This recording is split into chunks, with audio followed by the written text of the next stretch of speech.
Eh bien, je vous propose un petit livre qui est publié chez un éditeur que j'aime beaucoup, les éditions Alia.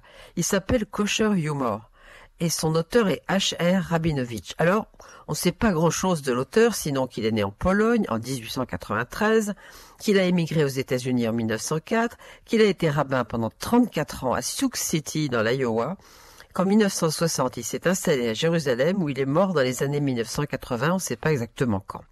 La courte préface de ce livre est de 1977, écrite à Jérusalem.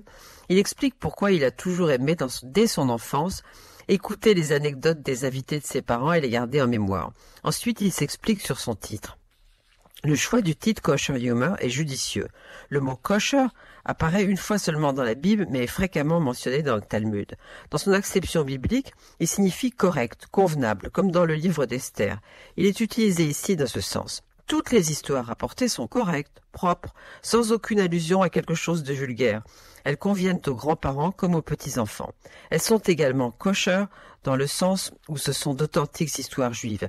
Elles montrent l'approche juive de la vie et de ses problèmes. La vie des Juifs a été si amère durant des siècles qu'ils ont créé un sens de l'humour comme antidote à l'humiliation et à l'insulte.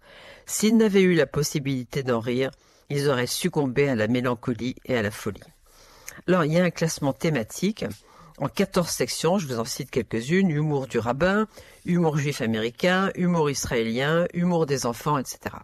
Bien sûr, j'aurais envie de tout vous citer, mais je n'ai pas le temps, alors j'ai fait un petit choix. D'abord, dans Humour des rabbins.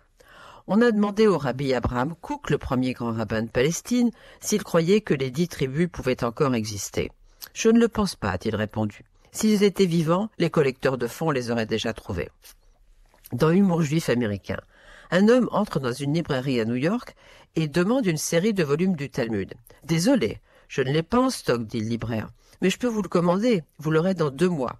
Ce sera trop tard, dit le client. C'est pour faire un cadeau de Noël à mon rabbin. Et puis un que j'aime particulièrement dans le chapitre Candeur. Un jeune homme émigre en Amérique. Il écrit à sa pieuse mère qui ne peut pas suivre la tradition juive. Il doit travailler le samedi et manger non cachère. Sa mère, très déçue, implore son fils. « S'il te plaît, promets-moi de rester circoncis. » Voilà, on a bien besoin de sourire en ce moment. Donc direction les éditions Alia et Kosher Humour, 140 pages de délices pour 7,50 €. C'est donné.